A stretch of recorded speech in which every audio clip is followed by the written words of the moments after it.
Waggaa waggaadhaan barattoonni kumaatamaan lakkaa'aman qormaata intiraansiif ni qophaa'u. Baay'een isaanii waggoota dheeraaf dubbisaa turanii, gariin ammoo ji'oota dheeraaf dubbisaa turanii, akkasumas kitaabota hedduu tooppikiiwwan ulfaataa ta'an hubachuuf halkan dheeraa dubbisaa turanii, bu'aan qorumsaa yeroo dhufu garuu barattoonni hedduun ni rifatu. Barattoonni intiraansi egzaamii feel ta'an irra caalaan isaanii sababa dandeettii hin qabneef qofa miti. Qabxii olaanaa fide jettanii osoo eegdanuu kan jalaan katu meeqatu jira. Sababni isaanii inni guddaan dogoggora kanneen torban waan raawwataniif. Viidiyoo kanaan kallattumaa wanti isinitti himuu barbaadu osoo sa'aatii ammaa kanatti qormaata intiraansiif kanan qophaa'aa jiru ta'e dogoggora kanneen torban dhabamsiisuun guyyaa fi kana keessatti akkamittiin kan qophaa'uu danda'udha. Dogoggora torban kana adda baafachuu fi irraa fagaachuu dandeessu. Qormaata kifataa jettee darbuu dandeessu. Dogoggora guddaan barattoota baay'ee biratti mul'ata. Inni tokko gaaffii shaakaluu dhiisanii kitaaba qofa dubbisuudha. Barattoonni hedduun chaaptarii tokko yeroo baay'ee dubbisuun chaaptarii sana akka maastar gochuutti amanu. Garuu intiraansi egzaamiin yeroo meeqa akka dubbistee fi peejii meeqa akka dubbiste dhimma irraan qabu. Hagam akka gaaffii deebisuu dandeessuu fi piroobileemii hagam akka furuu dandeessudha. Tooppikii tokko qo'attee gaaffii isaa wal qabate yoo hin dalagin wanti dubbiste sun yeroo dheeraaf sammuu kee keessa turuu dhiisuu danda'a. Yeroo sanaaf akka waan hubatteetti sitti dhaga'amuu danda'a. Garuu qormaata irra teessee akka ammaa kana osoo hin taane wal jala si jalaa dha'uu danda'a. Dogoggora kana ammoo hubachuu kan dandeessu yeroo qormaata irra teessee tooppikii sana hojiirra oolchuu dadhabdu qofa. Barattoota tokko tokkoon akka wal quunnametti yeroo hundaa dubbisa booda gaaffilee shaakalan barbaachisaa akka ta'e yaada kaasu. Kun ammoo qorumsa intiransii qofa osoo hin taane qorumsa kamiyyuu teestii miidii yookaan faayinaalii irratti illee baay'ee barbaachisaadha. Kanaaf tooppikii tokko erga qo'attanii booda battaluma sanatti gaaffilee tooppikii sanaan wal qabatu shaakaluun baay'ee filatamaadha.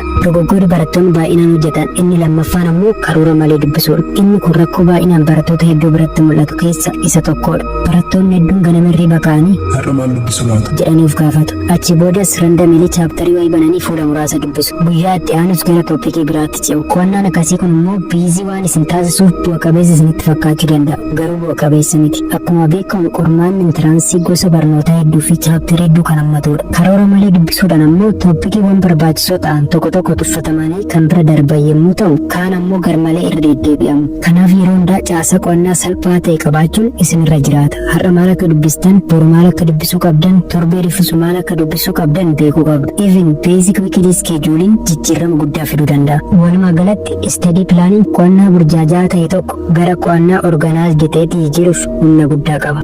Dogoggorri inni sadaffaan ammoo saabjektii laafaa ta'an tuffachuudha. Barattoonni hedduun uumamaan gosa barnootaa ga'umsa irratti qaban qo'achuutti gammadu. Garuu qorumsa intiransii ammoo gosa barnootaa jaalatti qofa osoo hin taane ga'umsa walii jalaa kee kan madaaludha. Fakkeenyaaf barattoonni tokko tokko baayoloojii waan isaan gammachiisuuf sa'aatii hedduu qo'achuun kan dabarsan ta'us maatisii waan hin jaalanneef garuu ofirraa fageessu. Kanneen biroo ammoo maatisii irratti kan xiyyeeffatan ta'us gosa barnootaa akka histirii fi ji'oogiraafii ni tuffatu. Kun ammoo madaala dhabuu uumu. Asirratti akkam gootu seetan yeroo gahaa yoo qabaattan qo'annaa madaala isaa eeggate qo'achuu qabdu yookaan garuu gosa barnoota isiniif laafuuf xiyyeeffannaa dabalataa kenna. Isa isinitti ulfaatu guutumatti dhiisaa yookaan hin qo'atinaa osoo hin taane koorsii isiniif laafu sanii qabxii bareedaa fiduun kanneen biroo ammoo qabxii giddugaleessa fiduuf yaala. Tootaaliin qabxii bareedaa akka ta'utti jechuudha. Dogoggorri inni afraffaan immoo ooldi tooppikii riivaayiz gochuu dhiisudha. Barattoonni hedduun tooppikii tokkorraa gara tooppikii biraatti ce'u malee isa kana dura qo'atan sana riivaayiz gochuuf hin yaalan. Har'a tooppikii tokko ni qo'atu, borus tooppikii haaraa qo'atu. Torbee rifus gara tooppikii biraatti ce'u. Sana booda osoo riivaayiz hin godhin qormaata irra taa'uuf yaalu.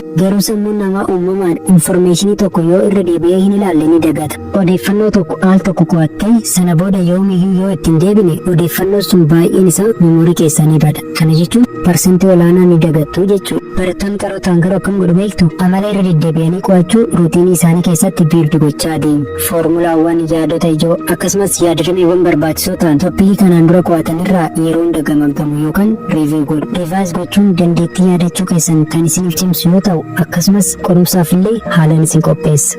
Dogoggorri inni shanaffaan ammoo boqonnaa malee sa'aatii dheeraaf walitti fufiinsa dubbisuudha. Barattoonni tokko tokko sa'aatii 12 yookaan sa'aatii 14 osoo addan kutin dubbisuudhaan waan ofitti fakkaatan ilkaan garuu dhugaan jiru akkas miti. Of kennuun barbaachisaa ta'us sa'aatii dheeraadhaaf yoo qo'annu sammuun keenya xiyyeeffannaa gadi fageenyaa qabaachuu hin danda'u. Sammuu yeroo dadhabe qo'achuun faayidaa tokkollee hin qabu. Sababni isaa yeroo sanatti sammuun keenya boqonnaa barbaada malee infoormeeshinii sana seef gochuuf saatisfaakshinii tokkollee hin qabu. Qo'annaan bu'a qabeessa ta'e madaalli barbaada. Yeroo muraasaaf xiyyeeffannaadhaan qo'atu. Achi booda sa'aatii dheeraadhaaf qo'annaatti fufuu keen dura sammuu kee yeroo gabaabaadhaaf akka boqotu hiyyamiif. Qo'annaa gidduu gidduutti boqonnaa gabaabaan xiyyeeffannaadhaan qo'annaa akka itti fuftanii fi qo'annaa sanaan bu'a qabeessa akka taataniif baay'ee isin gargaara.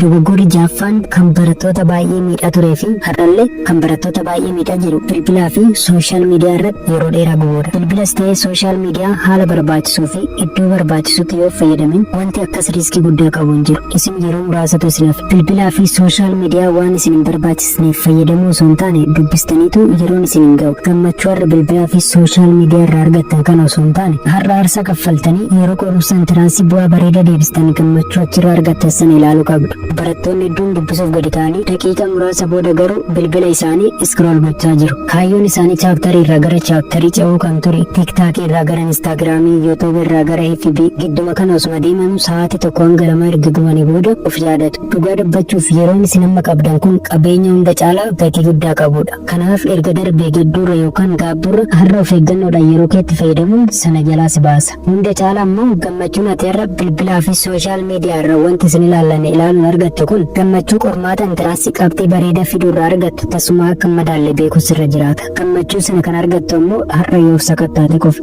Dogoggorri inni dhumaa torbaffaan sodaa fi dhiphinni qophii kee akka to'atu eeyyamuufidha. Qormaanni intiransii barbaachisaa waan ta'eef dhiphinni tokko tokko sitti dhaga'amuun bu'aanuma jiru. Garuu garmalee sodaachuun miidhaa geessisuu danda'a. Yeroo hundaa waa'ee kufaatii kan yaaddoftan yoo ta'e sammuun keessan ni jeeqama. Qo'annaa dhiisee yaaddoo irratti xiyyeeffachuu eegala. Yeroo kana waan duraan dubbistanii miti isa dubbisaa jirtanii itti fayyadamuun baay'ee rakkisaadha. Yeroo hundaa yommuu qo'attan gaafilee shaakaluu nootiiwwan keessan irra deebitanii ilaaluu akkasumas isteedii pilaanii kileer ta'e yommuu fayyadamtan sammuun keessan ni tasgabbaa. Haala kanaan qophiin keessanis isin amansiisa. Kuni ammoo sodaa fi dhiphina sana irraa isin fageessa. Viidiyoon irraaf qabadhe kana fakkaata. Dogoggora torban kana beektee dhugumaan yoo irraa fagaatte qabxii yaadde dalagachuu dandeessa. Kanaaf amala qo'annaa kee har'a fooyyessuu jalqabi. Fooyya'insi xixiqqaan guyyaa guyyaan yoo irra deddeebi'ame yeroon booda bu'aa guddaa uumuu danda'a. Har'aaf kanuma irratti haa xumuru. Viidiyoo yoo isinitti tole laayikii gochuu fi hiriyoota keessaniif sheer gochuun dagatina. Sagantaa itti aanuun hanga deebi'utti yeroo gaarii qabaadhaa.